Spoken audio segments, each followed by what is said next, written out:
जय श्री कृष्ण मित्रों आज आपको हम सुनाने जा रहे हैं श्री गजेंद्र मोक्ष स्तोत्र। हिंदी में इसका पाठ सुनाएंगे, तो श्रद्धा पूर्वक आप इसे श्रवण करेंगे तो आपको धर्म अर्थ काम मोक्ष फल की प्राप्ति होगी।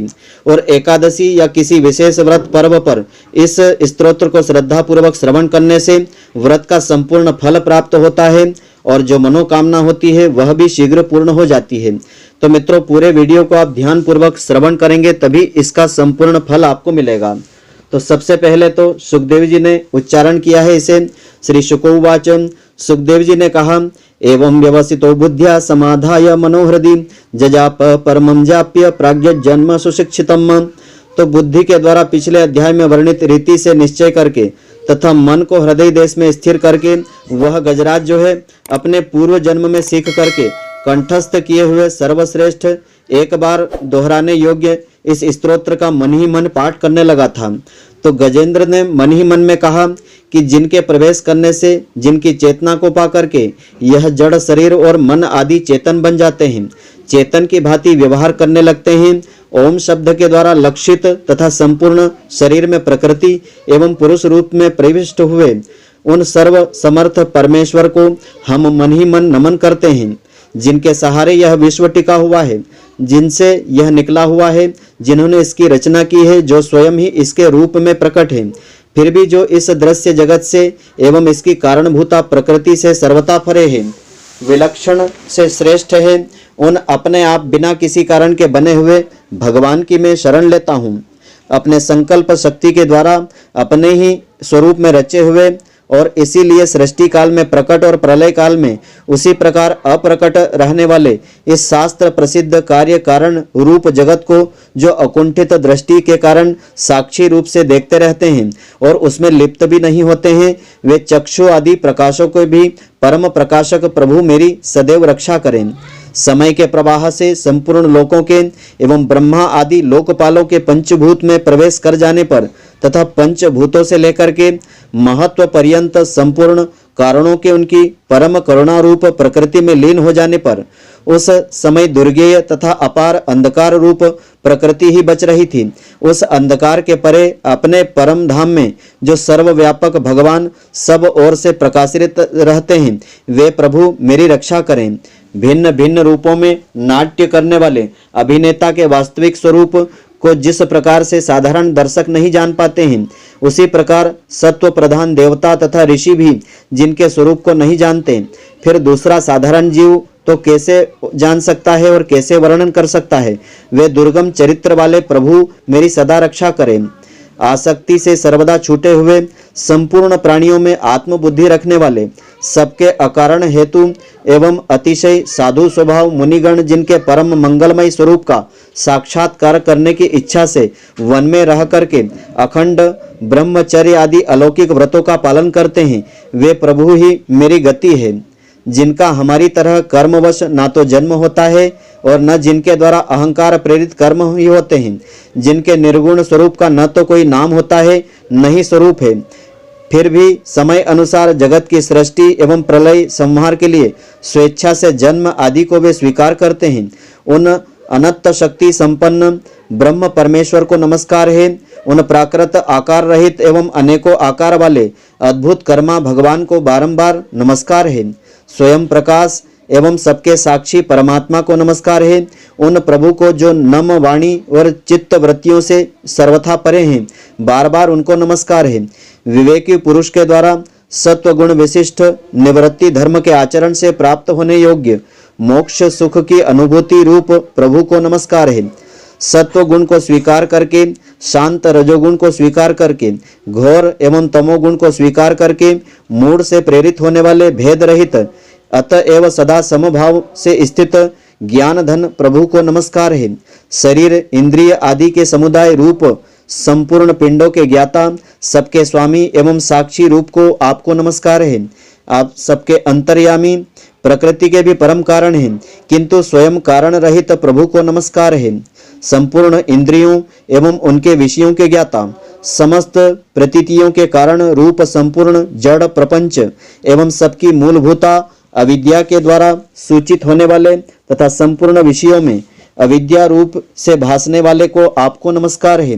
सबके कारण किंतु स्वयं कारण रहित तथा कारण होने पर भी परिणाम रहित होने के कारण अन्य कारणों से विलक्षण कारण आपको बारंबार नमस्कार है। संपूर्ण वेदों एवं शास्त्रों के परम तात्पर्य मोक्ष रूप एवं श्रेष्ठ पुरुषों की परम गति भगवान को नमस्कार है।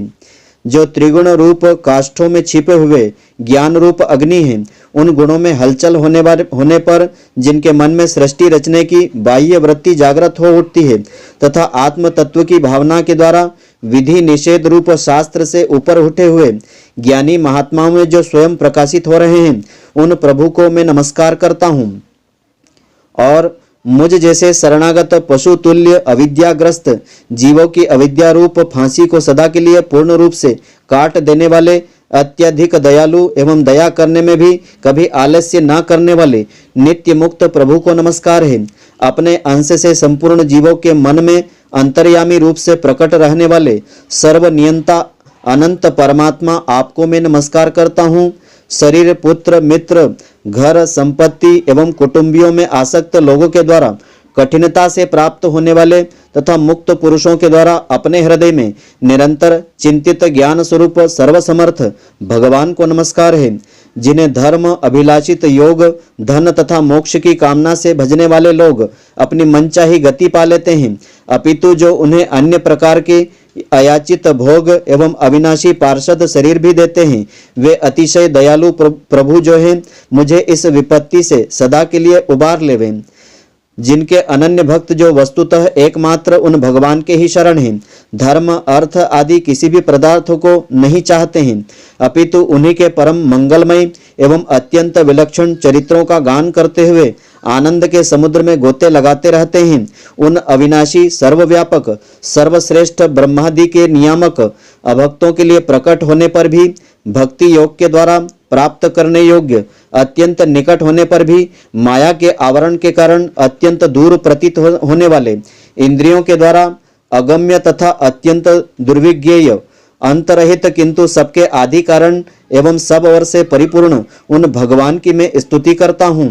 ब्रह्मा आदि समस्त देवता, चारों वेद तथा संपूर्ण चराचर जीव नाम और आकृति से भेद से जिनके अत्यंत क्षुद्र अंश के द्वारा रचे गए हैं, जिस प्रकार प्रज्वलित अग्नि से लपटे हुए सूर्य से किरणें जो है बार बार निकलती है और पुनः अपने कारण में लीन हो जाती है, उसी प्रकार बुद्धि, मन, इंद्रियां और नाना योनियों के शरीर, यह गुणमय प्रपंच जिन स्वयं प्रकाश परमात्मा से प्रकट होता है और पुनः उन्हीं में लीन हो जाता है। और वे भगवान न तो देवता है, न असुर है, न मनुष्य है, न तिर्यक मनुष्य से नीची पशु पक्षी आदि किसी योनि के प्राणी है, न वे स्त्री है, न पुरुष है, न ही नपुंसक है, न वे ऐसे कोई जीव है जिनका इन तीनों ही श्रेणियों में समावेश हो सके, न वे गुण है, न कर्म, न कार्य है, न तो कारण ही है। सबका निषेध हो जाने पर जो कुछ बचा रहता है वही उनका स्वरूप है और वे ही सब कुछ हैं। ऐसे भगवान मेरे उद्धार के लिए आविर्भूत हो। मैं इस ग्राही के चुंगल से छूट करके जीवित नहीं रहना चाहता, क्योंकि भीतर और बाहर सब ओर से अज्ञान से ढके हुए इस हाथी के शरीर से मुझे लेना क्या है।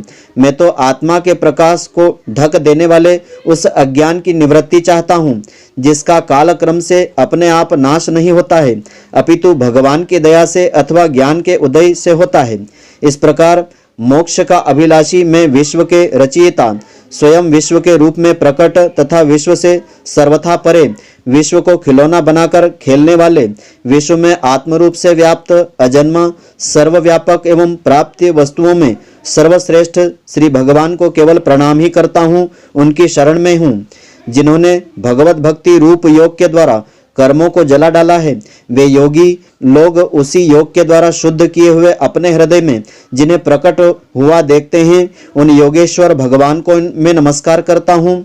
जिनकी त्रिगुणात्मक सत्व रज तम रूप शक्तियों का राग रूप वेग असह्य है, जो संपूर्ण इंद्रियों के विषय रूप में प्रतीत हो रहे हैं तथा जिनकी इंद्रियां विषयों में ही रची पची रहती है, ऐसे लोगों को जिनका मार्ग भी मिलना असंभव है, उन शरणागत रक्षक एवं अपार शक्तिशाली आपको बारंबार नमस्कार है। जिनकी अविद्या नामक शक्ति के कार्य रूप अहंकार से ढके हुए अपने स्वरूप को यह जीव जान नहीं पाता, उन अपार महिमा वाले भगवान की मैं शरण में आया हूँ। जिसने पूर्वोक्त प्रकार से भगवान के भेद रहित निराकार स्वरूप का वर्णन किया था, उस गजराज के समीप जब ब्रह्मा आदि कोई भी देवता नहीं आए तो भिन्न भिन्न प्रकार के विशिष्ट विग्रहों को ही अपना स्वरूप मानते हैं, तब साक्षात श्री हरि जो सबके आत्मा होने के कारण सर्व देव स्वरूप हैं, वह वहां प्रकट हो गए। तो गजराज को उस प्रकार दुखी देख करके तथा उसके द्वारा पड़ी हुई स्थिति को सुन करके सुदर्शन चक्रधारी जगदाधार भगवान इच्छा अनुरूप वेग वाले गरुड़ जी की पीठ पर सवार होकर के स्तवन करते हुए देवताओं के साथ तत्काल उस स्थान पर पहुंच गए जहां वह हाथी था। सरोवर के भीतर महाबली ग्राह्य के द्वारा पकड़े जाकर के दुखी हुए उस हाथी ने आकाश में गरुड़ की पीठ पर सवार चक्र उठाए हुए भगवान श्री हरि को देख करके अपनी सूंड को, जिसमें उसने पूजा के लिए कमल का एक फूल ले रखा था, ऊपर उठाया और बड़ी ही कठिनाई से सर्व पूज्य भगवान नारायण आपको प्रणाम है, यह वाक्य कहा।